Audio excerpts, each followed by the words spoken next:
Buenos días, familia, qué gusto estar con todos ustedes una mañana más. Hoy es el jueves 22 de enero del año 2026 y estamos aquí reunidos como solemos hacerlo cada mañana para leer juntos la palabra del Señor.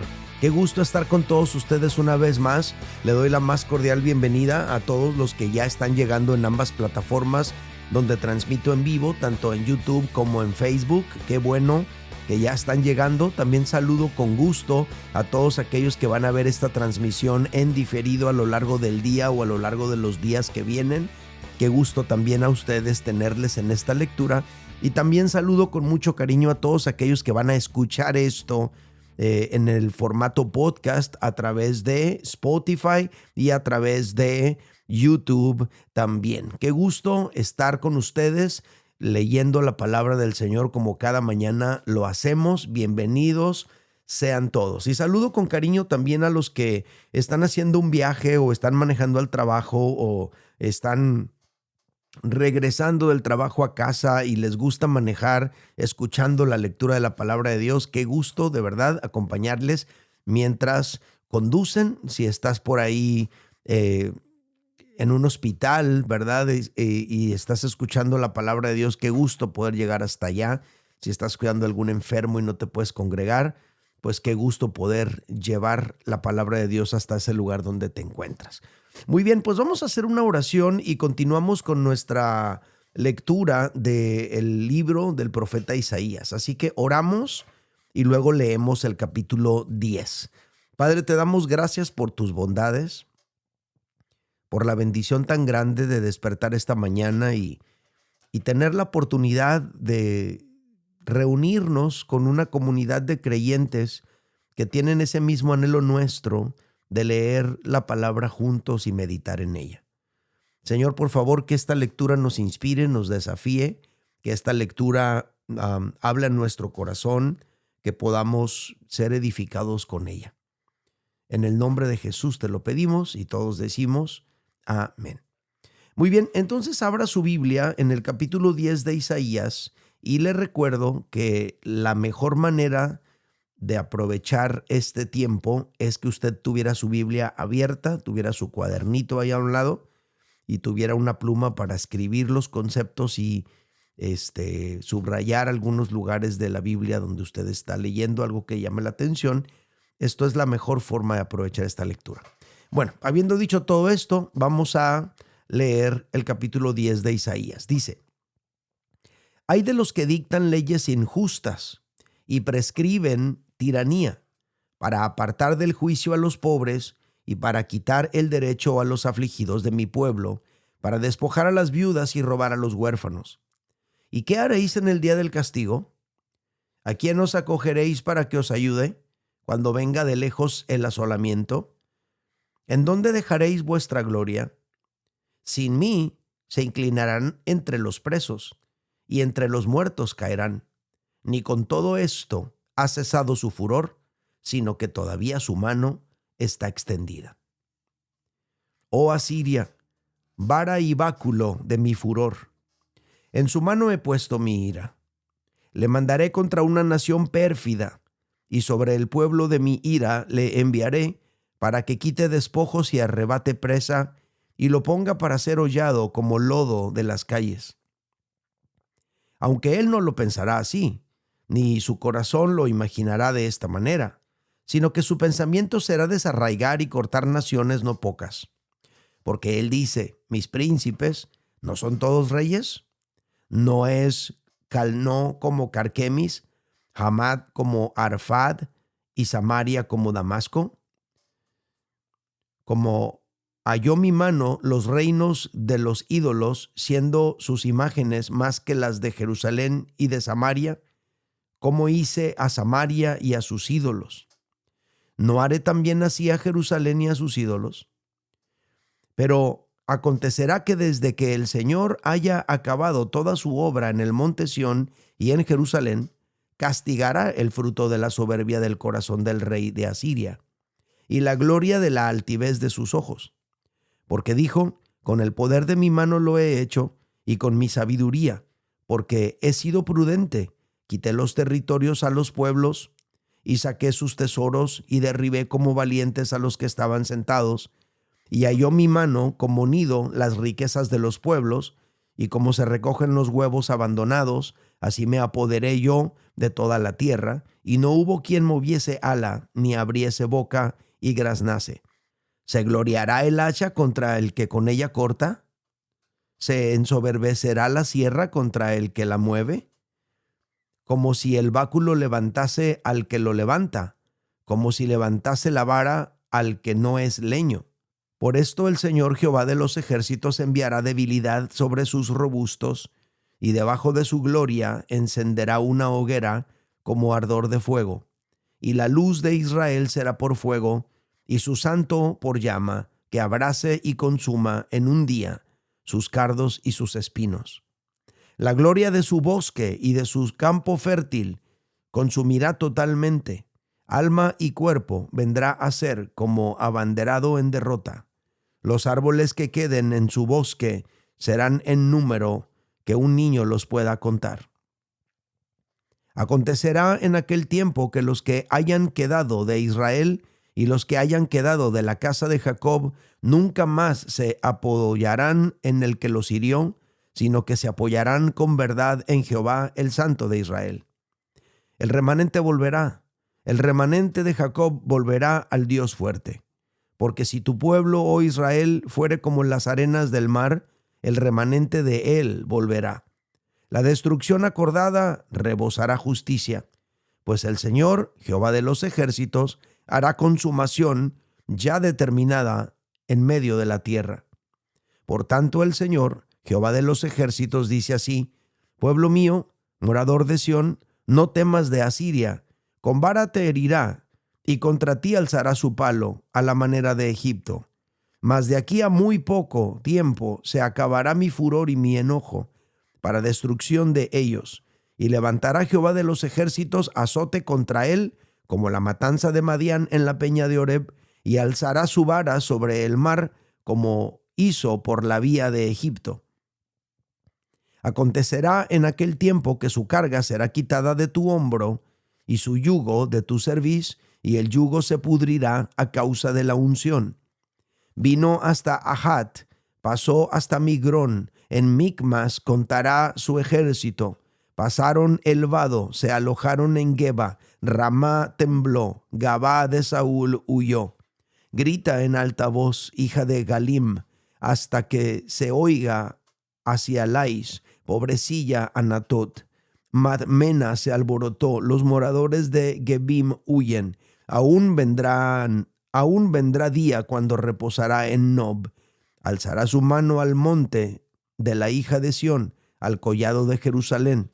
He aquí el Señor Jehová de los ejércitos desgajará el ramaje con violencia, y los árboles de gran altura serán cortados, y sus altos serán humillados, y cortará con hierro la espesura del bosque, y el Líbano caerá con estruendo. Muy bien, pues estos son los 34 versículos del capítulo 10 de Isaías. Mi pregunta habitual es si hay algo aquí que les llamó la atención, algún versículo, algún tema, alguna situación. Siempre les invito que me lo escriban en la parte de abajo, que me lo hagan saber. También hoy los invito a lo mismo. Escríbeme un comentario al respecto de lo que te llamó la atención para que yo pueda edificarme también con lo que tú escribes. Quiero darle la bienvenida a todos los que fueron llegando durante la lectura. Bienvenidos, qué bueno que ya están aquí. Y ya que estamos todos reunidos, quiero pedirles de favor, si hubiera alguien que no se ha suscrito al canal, suscríbete para que sigamos creciendo. Eso ayuda mucho en el avance del trabajo aquí en redes sociales. Número 2, también quiero decirles que si aún no le has dado like, dale like. Eso también es buenísimo, importantísimo para la transmisión. Número 3, quiero invitarles a que si algo te llama la atención durante la transmisión, me dejes un comentario al respecto agregándome desde dónde me ves. Y por último, quiero pedirte de favor que compartas esta lectura, que invites a otros a venir, porque leer la Biblia es muy bueno y hay que compartir eso bueno con todos los demás. ¿Sale? Se los voy a agradecer muchísimo. Muy bien, pues un traguito de café ya hace falta, la verdad, así que si estás listo, salud y le damos. Ah, qué delicia. Muy bien, vamos a las notas. Si tienes tu cuaderno ahí listo, yo le puse a la lectura de hoy instrumentos de Dios para los que están anotando. Creo que se dieron cuenta que este capítulo, o más bien dicho, creo que se dieron cuenta que en este capítulo se utiliza mucho ese lenguaje metafórico. Por lo tanto, de repente, si no te ubicas en lo que estás leyendo y todo lo que te expliqué desde la introducción a los profetas y la introducción a Isaías, pues cuesta trabajo entenderlo. Porque de repente compara a los bosques con el ejército, a los altos con los soldados fuertes y si uno no entiende eso, uno se va con la finta. ¿Por qué está hablando del bosque? ¿Por qué está hablando de talar los árboles y los altos? ¿De qué está hablando? Pues uno tiene que ubicarse, ¿no? En el contexto, qué es lo que está pasando para encontrarle sentido a esas metáforas y a esos símiles. Pero bueno, vamos a ir explicando paso a paso. El capítulo 10 de Isaías, amados, es una continuación de la misma unidad literaria que viene del capítulo anterior. Recordemos que en la primera parte del capítulo 9 se profetizó la venida del Mesías y ese tiempo de luz gloriosa que vendría para Israel un día. La segunda mitad del capítulo anterior se mencionó el trato duro que Dios iba a traer sobre Israel y que Israel aún así no se arrepintió. Fíjate lo que dice Isaías 9:13. Dice: pero el pueblo no se convirtió al que lo castigaba, ni buscó a Jehová de los ejércitos. ¿Quién lo castigaba? Jehová de los ejércitos. Y el pueblo no se convirtió, no se arrepintió, no buscó a Dios de todas maneras, a pesar de todo lo que les estaba ocurriendo. Entonces Dios estaba utilizando el sufrimiento al interior de la sociedad israelita para provocar arrepentimiento y para provocar conversión en Israel. Pero aún con todo lo que sucedía, que ya se describió el martes pasado, si hubiera alguien nuevo en el canal y quiere saber qué onda, busca la lectura del capítulo 9. Ahí se describió todo lo que ocurrió.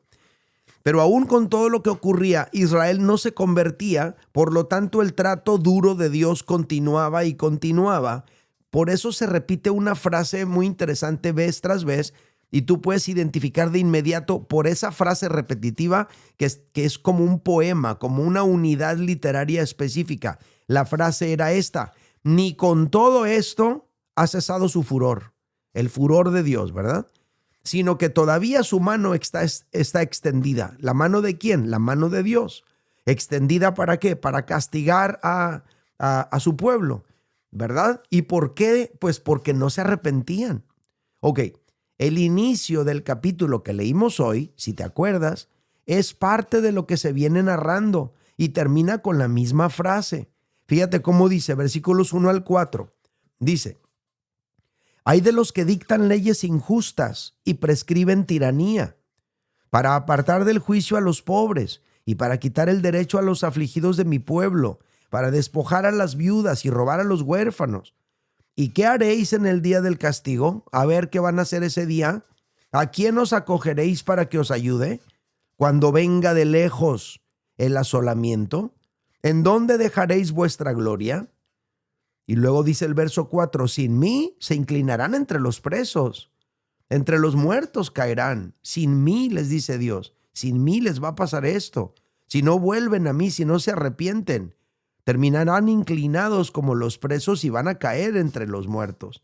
Y luego la frase que viene repitiendo y repitiendo: ni con todo esto ha cesado su furor, sino que todavía su mano está extendida. Es una manera de decir, esto pertenece al capítulo anterior. Les recuerdo, la Biblia no se escribió en capítulos y versículos, era un solo pergamino, un solo rollo que se iba escribiendo. Los capítulos y versículos vinieron después y por eso muchas veces están cortados los pensamientos o las narrativas, como en este caso, ¿verdad? Pero estos versículos que acabamos de leer, cuando dice, hay de los que dictan leyes injustas, obviamente está hablando de los legisladores, ¿sale? Del poder legislativo de ese país. Y prescriben tiranía, está hablando de leyes bien tiránicas sobre la nación. Entonces estos versículos están hablando de la corrupción que había dentro del pueblo de Dios. Dictaban leyes injustas, establecían regímenes tiránicos, abusaban de su poder para despojar a los débiles. O sea, estaba sufriendo el pueblo de Dios por su gobierno. Y esta es una gran lección. Muchas veces parte del castigo de Dios sobre un pueblo es que tengan un mal gobierno, un gobierno corrupto, ¿verdad? Por eso tiene sentido cuando dicen que tenemos el gobierno que nos merecemos, porque muchas veces Dios a través de su propio gobierno en ese país los castiga, como en este caso. Después vendría un castigo más severo porque nunca cambiaron su actitud. Entonces, por esa razón, si nunca cambiaron a través de todas las cosas que estaban sucediendo a nivel interno de la sociedad, entonces Dios tuvo que traer otro país extranjero, otro rey extranjero a venir a castigar. Y luego Dios pregunta, ¿y qué haréis en el día del castigo? ¿Les vas a dar ofrendita de amor? A ver si con un soborno te dejan en libertad. ¿A quién os acogeréis para que os ayude? Cuando venga de lejos el asolamiento, ¿en dónde dejaréis vuestra gloria? Es la forma en la que Dios está hablando con ellos. Y esta frase hace referencia a ese momento en el que venga el juicio de Dios sobre ellos, ¿verdad? Y una vez más se menciona esa frase que se viene repitiendo durante todo el capítulo anterior, o más bien dicho, al final del capítulo anterior. Dice, ni con todo eso ha cesado su furor, sino que todavía su mano está extendida. Y aquí se cierra esa unidad literaria que empezó en el capítulo anterior. Y después, en el capítulo que estamos leyendo, después que se cierra esa, pues como ese poema, ese oráculo, esa unidad literaria que veníamos leyendo, se abre otro apartado, pero que tiene que ver con quién es el instrumento que Dios va a usar para juzgar a su pueblo. Y ese instrumento de Dios se llama Asiria, el imperio asirio. Fíjate lo que dice Isaías 10:5. Oh Asiria, vara y báculo de mi furor, en su mano he puesto mi ira.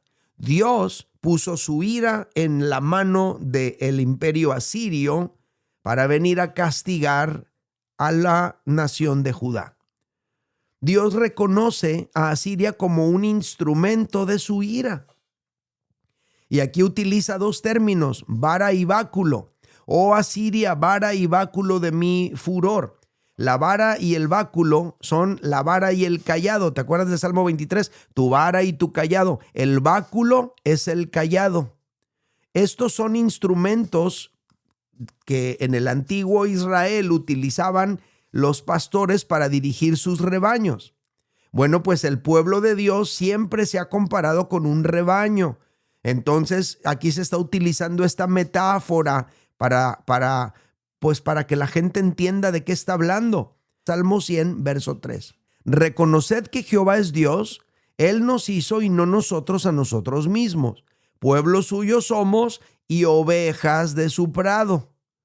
Entonces está comparando al pueblo de Dios como ovejas, ¿verdad? Entonces, al compararlo como ovejas, utiliza estos recursos, estas herramientas que usaban los pastores, la vara y el cayado. En la antigüedad, la vara se utilizaba para corregir y castigar. Aún a la oveja que se salía constantemente del camino, un varazo para que se metiera de nuevo al rebaño. Pero ojo, el báculo era una vara larga con un gancho. El báculo también se utilizaba para quebrar la pierna de una oveja. ¡Ay, qué feo, qué horrible! Sí, muchas veces el pastor tenía que inmovilizar a la oveja para que pudiera recuperarse de otra lesión. Porque si la oveja no se inmovilizaba, iba a estar constantemente lastimándose a ella misma. Entonces el pastor tenía que quebrarle la pierna, inmovilizarla, y de esa manera la oveja podría recuperarse al impedirle su propio movimiento. Hay gente que se estrella con todos lados porque andan de aquí para allá, y Dios muchas veces tiene que quebrarte la pierna espiritualmente hablando para que te inmovilices y te puedas recuperar. Ahora, también se quebraba la pierna de la oveja que tendía a escaparse. Ovejas que agarran monte, pues. Y entonces, ¿qué es lo que hace Dios? Le quebra la pierna para inmovilizarla, de tal manera que no huya constantemente del rebaño. Ahora, aunque parezca cruel y doloroso el concepto, el pastor hacía eso por el bien de la oveja. Y aquí la pregunta para ti y para mí es: ¿cuántas veces Dios, por nuestro propio bien, nos tiene que quebrar la pierna, nos tiene que suministrar un trato doloroso? Porque si no, pues ahí andamos brincando para acá y para allá, y entonces pues ni modo, Dios tiene que inmovilizarnos. O a lo mejor estamos heridos, lastimados, y Dios tiene que inmovilizarnos para que podamos recuperarnos. En este caso, la utilización de este término, la utilización de la vara y del báculo, da a entender que Dios iba a usar a Asiria como instrumento para traer un trato doloroso sobre su pueblo. Y luego sigue describiendo, verso 6. Le mandaré contra una nación pérfida. ¿A quién va a mandar? A Asiria. Le mandaré contra una nación pérfida.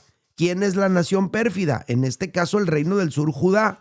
Jerusalén es la nación pérfida. Y sobre el pueblo de mi ira le enviaré.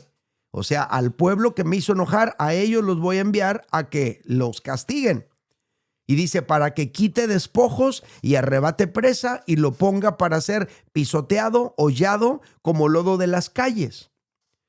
Ahora, para poder entender un poquito más por qué Dios está actuando así con su pueblo, pues tenemos que comprender los términos, ¿verdad? Le mandaré a Asiria contra una nación pérfida.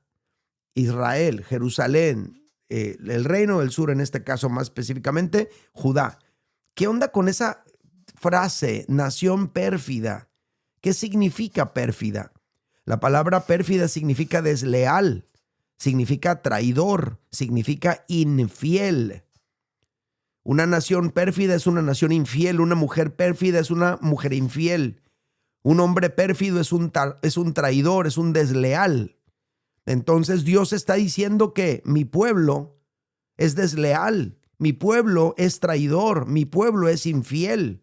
Y precisamente por eso Dios iba a enviar a Asiria contra ellos para castigarlos. Luego dice algo muy interesante. Isaías 10, versículos 7 al 11. Aunque él no pensará así. ¿Quién? Asiria, el rey de Asiria. Él no pensará así. Ni su corazón lo imaginará de esta manera. O sea, él, Asiria, no va a estar viendo las cosas como yo las veo, dice Dios.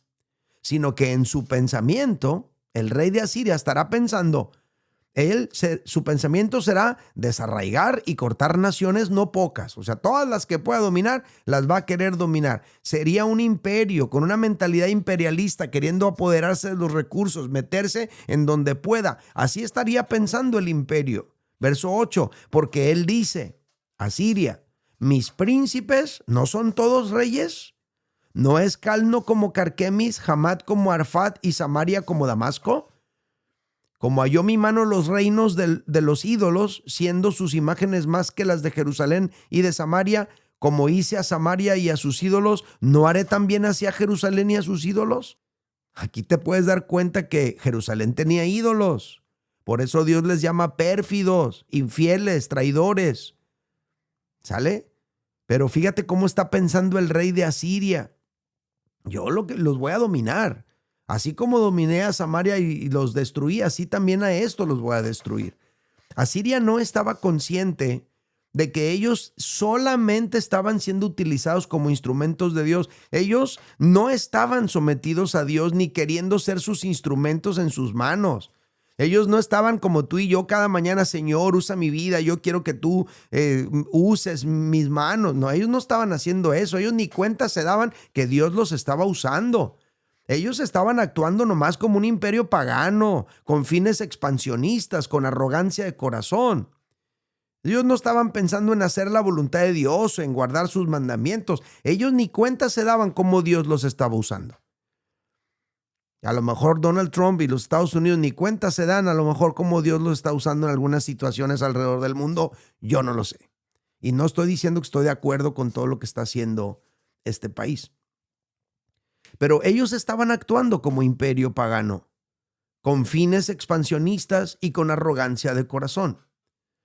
Amados, Dios puede usar a quien Él quiera para que se cumplan sus propósitos.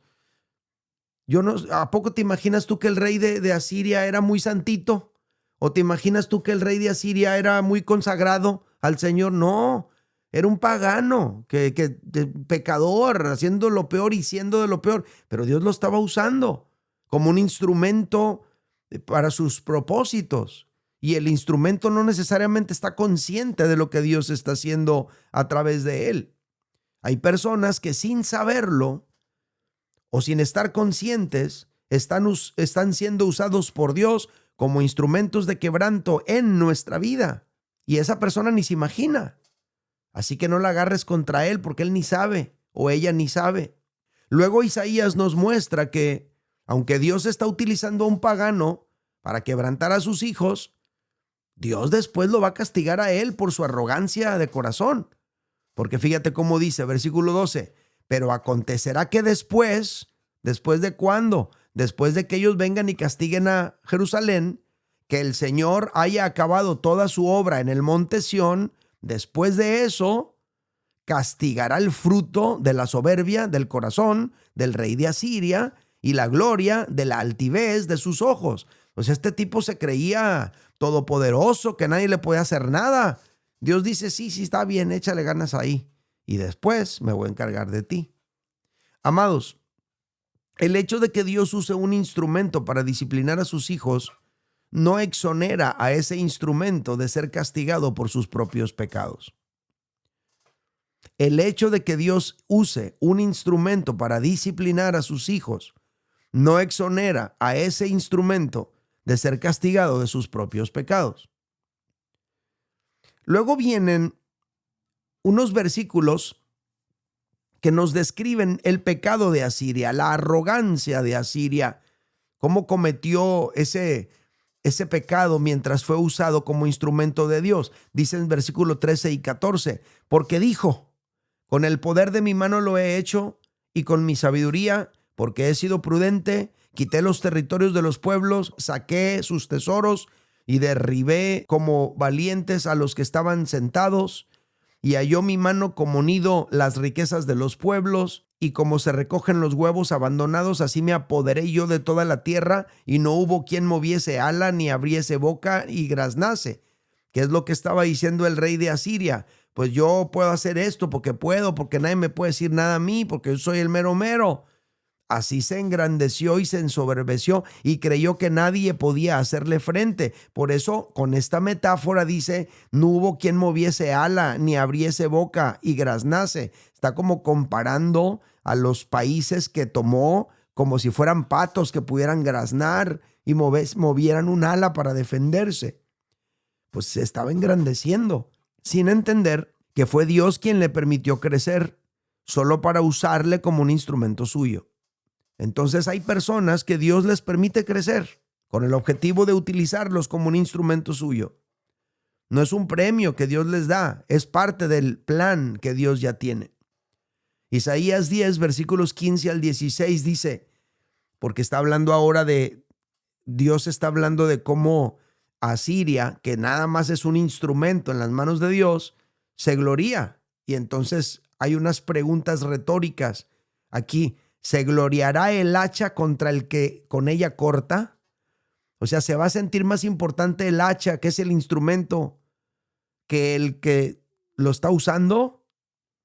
¿Se ensoberbecerá la sierra contra el que la mueve? Como si el báculo, ya les expliqué qué es el báculo, levantase al que lo levanta. O sea, el báculo es la vara esa que les dije, larga y con un gancho que el pastor levantaba. Dice, como si el báculo levantase al que lo levanta. No, el báculo no levanta al pastor, el pastor levanta el báculo. Como si levantase la vara al que no es leño.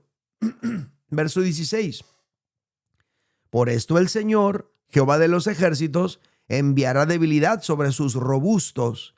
¿Quiénes son sus robustos? Pues los soldados fuertes que iban y arrasaban. Pues Dios dice, enviará debilidad sobre sus robustos, y debajo de su gloria encenderá una hoguera como ardor de fuego. ¿Qué es lo que está diciendo? Que Dios los va a debilitar y que Dios los va a consumir.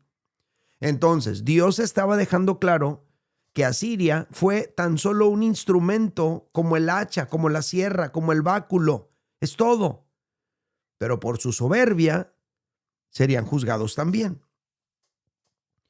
Y luego dice, versículos 17 al 19, cómo Dios va a acabar con ellos, en este caso con los asirios, por su arrogancia. Dice verso 17, y la luz de Israel será por fuego, y su santo por llama que abrase y consuma en un día sus cardos y sus espinos. Este es un lenguaje figurado.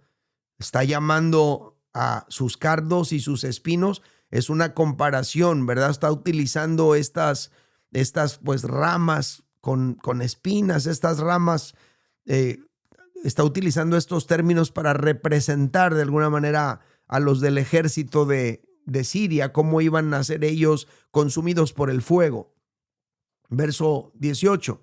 La gloria de su bosque y de su campo fértil consumirá totalmente. ¿Quién? ¿Quién lo va a consumir? Pues lo va a consumir la luz de Israel, que será por fuego, y su santo, que será por llama, que abrace y consuma a todos ellos. Y luego dice, la gloria de su bosque y de su campo fértil consumirá totalmente, alma y cuerpo vendrán a ser como abanderado en derrota. Básicamente está diciendo, van a ser derrotados. Verso 19, los árboles que queden en su bosque serán en número que un niño los pueda contar. Esos árboles que queden en su bosque está comparando a los soldados sobrevivientes que van a quedar como si fueran árboles de un bosque talado, en el que tumbaron la mayoría de los árboles y nomás quedó uno que otro ahí que podía hasta un niño contarlos. Está utilizando este lenguaje para ilustrar. Pero son palabras fuertes que anuncian un juicio sobre Asiria. Y luego Dios describe el resultado espiritual en su pueblo, en Israel, en este caso en Judá, después de este trato doloroso de los asirios contra ellos. Fíjate lo que dice, versículos 20 al 23. Acontecerá en aquel tiempo que los que hayan quedado de Israel y los que hayan quedado de la casa de Jacob nunca más se apoyarán en el que los hirió. ¿Quién los hirió? Asiria. Sino que se apoyarán con verdad en Jehová, el Santo de Israel. Acuérdate qué es lo que pasó. Había venido el reino del norte, Israel, con Siria. Estas dos naciones venían a atacar a Judá. Y Judá va y le pide ayuda a Asiria. Y Dios les dijo, oye, pues no tienen Dios o qué, ¿por qué van y buscan apoyo militar con paganos? Y luego les dijo, ellos mismos van a venir con ustedes a arrasarlos. Y esto es lo que está describiendo en este capítulo. Después del castigo, dice, acontecerá en aquel tiempo, verso 20, que los que hayan quedado de Israel y los que hayan quedado de la casa de Jacob nunca más se apoyarán en el que los hirió, sino que se apoyarán con verdad en Jehová, el Santo de Israel. O sea, este trato de disciplina a los que queden, a los que hayan sobrevivido, les va a servir de lección y nunca más volverán a incurrir en ese pecado de idolatría. Verso 21, el remanente volverá, el remanente de Jacob volverá al Dios fuerte. Porque si tu pueblo, oh Israel, fuere como las arenas del mar, el remanente de él volverá. La destrucción acordada rebosará justicia. O sea, todo este juicio lo que va a dejar como resultado es un corazón justo. Por eso dice, la destrucción acordada rebosará justicia. Verso 23, pues el Señor Jehová de los ejércitos hará consumación ya determinada en medio de la tierra. Entonces, amados, al parecer los sobrevivientes de esta situación aprenderían la lección. ¿Cuál lección? Pues Israel se iba a volver al Señor en vez de estar alejado de él, y la nación iba a rebosar de justicia. Luego, los siguientes versículos hacen un resumen general del hecho que estamos hablando, como planteado en términos comprensibles, de cómo Dios iba a usar a Siria para castigar a su pueblo, pero después Dios los iba a castigar a ellos y el pueblo iba a experimentar de nuevo la libertad. Fíjate cómo lo plantea, 4 versículos, 23 al 27. Por tanto, el Señor Jehová de los ejércitos dice así: pueblo mío, morador de Sión, no temas de Asiria, con vara te herirá y contra ti alzará su palo, a la manera de Egipto, como Egipto lo hacía, que los torturaba, así lo harán ellos. Mas de aquí a muy poco tiempo se acabará mi furor y mi enojo para destrucción de ellos. Y levantará Jehová de los ejércitos azote contra él, como la matanza de Madián en la peña de Oreb, y alzará su vara sobre el mar como hizo por la vía de Egipto. Verso 27, y acontecerá en aquel tiempo que su carga será quitada de tu hombro y su yugo de tu cerviz. Cerviz es la nuca. Está comparando al pueblo de Israel como un buey que tiene un yugo para jalar el arado. Entonces dice, te lo voy a quitar de encima, vas a experimentar alivio. Y el yugo se pudrirá a causa de la unción. Estos versículos lo que están diciendo básicamente es que Dios iba a liberar a su pueblo de todo yugo opresor.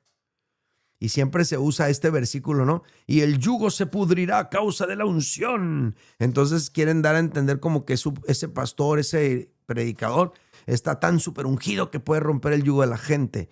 Pero aquí lo que está diciendo es que el yugo que traes encima de ti de opresión, lo que pasaba en aquel tiempo es que por tanto trabajo, el burro o el buey, por tanto sudor que generaba en el calor del día, hacía que el yugo que traía en la nuca se fuera pudriendo. Esa es la ilustración que da aquí. Y el yugo se pudrirá a causa de la unción. Esta palabra unción se podría traducir grasa, manteca, sudor. ¿Sale? Bueno, seguimos. Luego ya venimos a la última parte del capítulo, y este capítulo es un poema profético y militar que va describiendo el avance del imperio asirio en Jerusalén. Se utilizan nombres reales de ciudades reales combinado con un lenguaje profético y apocalíptico. Es a lo mejor la parte más difícil de comprender. Dice, vino hasta Ahat, pasó hasta Migrón, en Micmas contará su ejército. Pasaron el vado, se alojaron en Gebá, Ramá tembló, Gabá de Saúl huyó. Grita en alta voz, hija de Galim, haz que se oiga hacia Lais, pobrecilla Anatot. Madmena se alborotó, los moradores de Gebín huyen. Entonces fíjate cómo va describiendo qué pasaba en cada ciudad donde iba llegando el ejército asirio.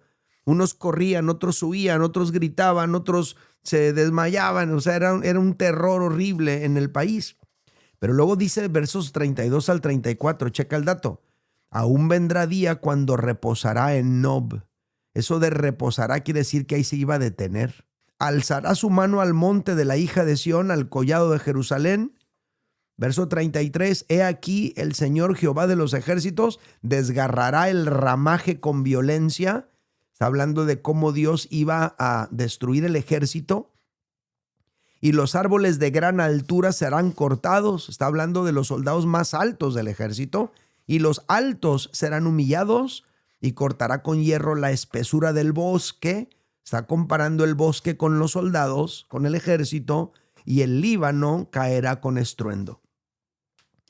Dios lo que está haciendo aquí es describir cuál iba a ser el avance militar del ejército enemigo, pero cómo él mismo, Dios, les iba a poner un límite en ese avance. Por eso dice versículo 32 que aún vendrá día cuando reposará en Nob, se detendrá ahí. Nob era una ciudad sacerdotal ubicada muy cerquita de Jerusalén. Hasta allí llegó el ejército asirio. El enemigo solamente llegó hasta donde Dios se lo permitió. Estos últimos versículos nos dejan ver cómo Dios humilla la grandeza de los soberbios, en este caso el ejército asirio, que Dios frenó para que no tomaran Jerusalén. Y bueno, esta es una explicación verso a verso, ¿verdad? Es un análisis verso a verso de este capítulo. Pues ni modo, está largo porque tiene uno que irles explicando todo. Espero que no les moleste, pero díganme de qué manera les ayudó esta explicación. Escríbanmelo, déjenmelo en la parte de abajo. Voy a las lecciones y voy a ir rápido para ver si puedo terminar pronto. ¿Qué lecciones nos deja este capítulo respecto de los instrumentos de Dios? Acuérdate que le puse a la lectura instrumentos de Dios. Bueno, primer lección. Amados, Dios tiene sus instrumentos para tratar con los suyos. Lo repito, Dios tiene sus instrumentos para tratar con los suyos. Este capítulo se trata cómo Dios utilizó a los asirios para tratar con su propio pueblo. Así empieza, versículo 5, Isaías 10, 5 y 6. Oh Asiria, vara y báculo de mi furor, en su mano he puesto mi ira. Verso 6, le mandaré contra una nación pérfida y sobre el pueblo de mi ira le enviaré para que quite despojos y arrebate presa y ponga para ser hollado como lodo de las calles.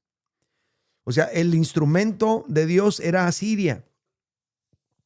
Y ojo con esto, el instrumento de Dios no necesariamente tiene que ser piadoso o temeroso de Dios.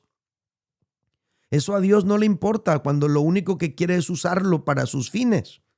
Lo que le importa a Dios es que sus propósitos se cumplan. Esta historia nos está enseñando cómo Dios usa reyes paganos y naciones paganas para que se cumplan sus propósitos.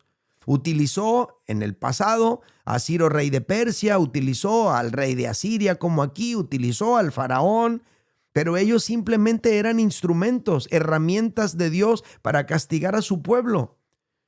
Nada más. No es que fueran muy especiales, ni simple y sencillamente Dios los estaba usando para que se cumplieran sus fines. Tal como le dijo Dios a David respecto de Salomón. Fíjate lo que dice 2 de Samuel 7:14.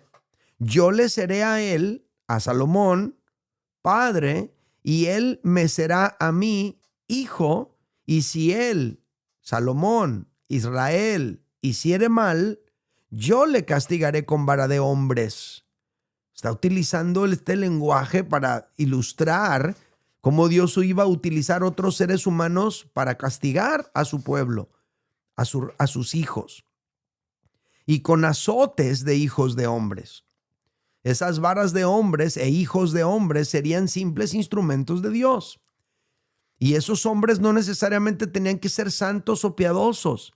Amados, Dios puede usar un pagano para tratar contigo. Dios puede usar un vecino pagano para tratar contigo. Dios puede utilizar un jefe pagano para tratar contigo. Dios puede usar un compañero de trabajo pagano para tratar contigo. Dios tiene sus instrumentos para tratar con los suyos. En este caso, Dios está tratando con la infidelidad, la deslealtad y la traición de su pueblo y está utilizando a Asiria para eso. Los castigos de Dios no son porque a Dios le agrade pasarnos por quebranto, sino porque Él quiere purificar la maldad de nuestro corazón. Por eso lo hace. ¿Y usted cómo sabe, pastor? Fíjate cómo dice versículos 20 al 21. Acontecerá que en aquel tiempo que los que hayan quedado en Israel y los que hayan quedado de la casa de Jacob nunca más se apoyarán en el que los hirió, sino que se apoyarán con verdad en Jehová. Ahí está el resultado. El remanente volverá, el remanente de Jacob volverá al Dios fuerte. Ahí está el resultado. ¿Por qué Dios estaba utilizando este quebranto para tratar con su pueblo? Porque quería hacerlos volver a Él. Yo me acuerdo cuando mi hijo era pequeño y de repente manifestaba actitudes de rebeldía, actitudes pues de cualquier niño rebelde que no quiere hacer caso cuando está chiquito. Entonces yo utilizaba la vara de la corrección y le daba unos varazos y entonces obviamente le dolía y lloraba, pero luego venía conmigo y me abrazaba y yo le decía que lo amaba y que eso que estaba sucediendo era porque yo quería quitar de él esa actitud. Así que si Dios está usando a alguien para quebrantarte o para pasarte por un proceso doloroso, considera que quizá hay alguna área en tu vida con la que Dios está trabajando, pero lo que quiere es que tú regreses a Él como un niño pequeño para que tu Padre Celestial te abrace, te reciba, te consuele y tú le digas que aprendiste la lección y que ya no quieres seguir repitiendo la misma historia otra vez. Ese instrumento que Dios puede utilizar incluso puede ser peor que tú. Y eso a Dios no le importa, porque es un simple instrumento en sus manos. Entonces, primera lección sobre el instrumento de Dios. Dios tiene sus instrumentos para tratar con los suyos. Y ahora yo a ti te pregunto, ¿quién es ese instrumento que Dios está usando para tratar contigo? ¿Cómo se llama esa persona? No lo pongas aquí porque luego lo van a etiquetar. Entonces, Dios tiene sus instrumentos para tratar con nosotros. Y a lo mejor tú has llegado a pensar, pero si ese es peor que yo, pues sí, puede ser que sí.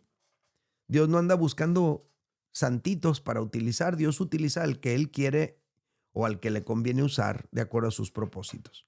Un poquito más de café. Segunda lección sobre los instrumentos que usa Dios. Número 2. El instrumento no siempre sabe que Dios lo está usando. Ahora, es interesantísimo, amados, que Asiria nunca supo lo que hacía. Nunca supo lo que hacía. Ellos estaban seguros que estaban haciendo lo que ellos querían, pero en realidad Dios los estaba utilizando para hacer otra cosa muy distinta. Esto es interesantísimo. Versículos 7 al 11. Aunque él no pensará así. ¿Quién? El rey de Asiria no pensará así. ¿Cómo? Como Dios piensa. Él ni en cuenta. Él va a andar en otro rollo y Dios simplemente los va a estar usando con sus propósitos. Aunque él no pensará así, ni su corazón lo imaginará de esa manera, sino que su pensamiento será desarraigar, cortar naciones no pocas, porque él dice lo que dice, etcétera. Entonces es muy interesante. A veces, aunque las personas que están atropellándonos están persiguiendo sus propios intereses y precisamente por eso nos están atropellando a nosotros, pues muchas veces lo único que están haciendo es colaborar con Dios, colaborar con los intereses de Dios en el trato con nosotros. Por lo tanto, amados, si Dios está usando a alguien para tratar contigo, pues no la tomes contra él. Esa persona a lo mejor ni sabe que Dios lo está usando. No te enojes con él, mejor acepta el trato de Dios. Ve esto con una altura de miras diferente y entiende, pues este nomás es el instrumento. A este lo está usando Dios para tratar conmigo. No te enojes con él. Mejor acepta el trato de Dios. Finalmente, esa persona no sabe lo que Dios tiene en mente hacer contigo a través de lo que él o ella está haciendo. Está actuando inconscientemente respecto a los propósitos de Dios. Entonces no lo tomes personal. Eso te va a ayudar a mantener un corazón puro. Eso te va a ayudar a que el propósito que Dios tiene a través de todo ese quebranto se pueda realizar en tu vida. Y número 3 y último, ¿qué lecciones sobre los instrumentos de Dios nos deja este capítulo? Pues esta está impresionante. Escucha bien. Tercera lección, el control siempre lo tiene Dios. El control siempre lo tiene Dios. Amados, en los planes expansionistas e imperialistas del imperio asirio, pues ellos querían tomar todo, acabar con todo, arrasar con todo, dominarlo todo. pero Dios determinó hasta dónde podían llegar, porque ellos eran tan solo un instrumento que Dios estaba usando. Entonces, en los últimos versículos del capítulo se narra el avance militar de los asirios ahí adentro en el pueblo de Dios, ciudad por ciudad. Vino hasta Ahat, pasó hasta Migrón, en Micmas contará su ejército. A ver, vamos a ver cuántos soldados han caído, cuántos somos. Ahí contaron el ejército. Pasaron el vado, se alojaron en Gebá, Ramá tembló. ¡Ay, ahí vienen! Gabá de Saúl huyó y grita en alta voz, hija de Galim, haz que se oiga hacia Lais, pobrecilla Anatop. ¿Qué pasaría ahí? Madmená se alborotó, obviamente. Los moradores de Gebín huyen. Claro, ¿quién se va a querer quedar ahí? Pero luego dice, aún vendrá día cuando reposará en Nob. Y aunque esa frase reposará te hace pensar como que, se echaron una siesta, en realidad lo que está diciendo es que hasta ahí llegaron. Luego dice que desde ahí de Nob, la ciudad de Jerusalén se podía ver contacto visual con la ciudad. Dice, alzará su mano al monte de la hija de Sión, al collado de Jerusalén. Pero fíjate lo que va a hacer Dios, verso 33 y 34. He aquí el Señor Jehová de los ejércitos desgajará el ramaje con violencia. ¿Cuál es el ramaje? Pues el ejército. Lo está llamando Dios ramaje, como un montón de ramas así. Pues los va a desgajar con violencia, y los árboles de gran altura serán cortados y los altos humillados.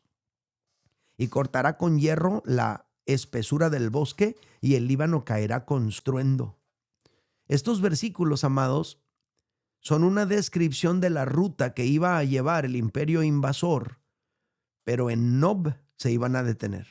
Hasta allí iban a llegar, casi en Jerusalén, cuando incluso la podían divisar, pero Dios los detuvo. Dios dice, hasta aquí. Esto me hace recordar que Dios no pierde nunca el control y Dios le pone límites al enemigo. A mí esto me hace recordar aquel caso en el cual llegó Satanás junto con los otros ángeles allá al trono de Dios y le pregunta a Dios, ¿qué onda contigo? No, pues vengo de recorrer la tierra y andar por ella, y viste a mi siervo Job, perfecto, recto, temeroso de Dios y apartado del mal. No, pues cómo no, si lo tienes bendecidote, pero a ver, quítale todo lo que tiene, a ver si no va a blasfemar contra ti. Y entonces Dios le dice, vamos a hacer la prueba, pero no puedes pasar de cierto límite que te pongo. Fíjate cómo dice Job 1:12. Dijo Jehová a Satanás, he aquí todo lo que tiene está en tu mano, solamente no pongas tu mano sobre él. Y salió Satanás de delante de Jehová. Job 2:6. Y Jehová dijo a Satanás, he aquí él está en tu mano, mas guarda su vida. Amados, el control lo tiene Dios. Amados, Él sabe hasta dónde puede llegar el instrumento que está usando para tratar contigo. Si el instrumento no se manda solo, Dios sabe qué tanto le va a permitir hacer a tu enemigo. No es qué tan malo sea él, es hasta dónde Dios quiere llegar. Qué tanto Dios le va a permitir, de acuerdo a sus propósitos, tratar contigo. Aunque Jerusalén se veía como una joven indefensa y Asiria se veía como un bully abusador, Dios le puso un límite y le dijo, ya está aquí, mijito, no más para adelante. Por lo tanto, Dios no va a permitir que quien te está quebrantando llegue más lejos de lo que Él ya ha determinado. Amados, confiemos en Dios. Conclusión. Este capítulo nos habla del trato de Dios con su pueblo y del instrumento que Dios usó para ello. Amados hermanos, Dios sabe a quién va a usar. Y a lo mejor tú piensas, pero ¿por qué a él? ¿Por qué a ella? Si está peor que yo. Pues Dios sabe a quién va a usar. Tú no le puedes decir a Dios qué usar para tratar contigo. Número 2, el instrumento muchas veces ni sabe lo que está haciendo Dios a través de él. Él piensa que te está haciendo algo y Dios finalmente está usando eso para lograr en ti otras cosas. ¿Cuánta gente después de un trato doloroso termina rendido a Jesucristo después de aquella situación tan horrible que vivió? Y número 3, amados, el límite lo pone Dios, no la dureza del corazón del instrumento, no el pecado del instrumento ni la maldad del instrumento. El límite lo pone Dios, el control lo tiene Dios. Oremos. Señor, gracias por tu magnífica palabra que nos ubica, nos abre los ojos, nos amplía el entendimiento, nos ayuda a comprender las muchas situaciones que enfrentamos en nuestra vida. Señor, por favor, ayúdanos a confiar en ti sin importar lo que esté sucediendo y sin importar a quién estés usando. Padre, yo oro por mis hermanos aquí presentes. A lo mejor algunos de ellos están pasando por momentos complicados y tú estás utilizando para ello a las personas que mis hermanos jamás se hubieran imaginado. Hazles descansar en ti. Hazles no tomar esta situación personal, sino creer en cómo finalmente tú, Señor, cumples tus propósitos y tus planes en cada uno de nosotros. Señor, aprovecho este tiempo de oración para bendecir a mis hermanos, para pedirte que en todo les vaya bien, para rogarte con todo mi corazón que los rodees de tu favor y gracia, y si están pasando por un momento de trato duro, puedan ser también consolados por tu maravilloso amor y ternura. Protege a tus hijos de todo mal, no los dejes caer en tentación, protégelos de todo accidente, de todo acto violento en sus ciudades, y permíteles vivir un tiempo de bendición. Te lo pido en el nombre de Jesús. Y todos decimos en voz alta, amén. Muy bien, amados, pues esta es la lectura de hoy. Espero que les haya bendecido tanto como a mí. Una disculpa por tardar tanto, pues ni modo, nos fuimos analizando todo el capítulo. Gracias por venir. Nos vemos mañana para cerrar semana, 6 de la mañana en punto, primero Dios. Que Dios les bendiga a todos. Bye bye.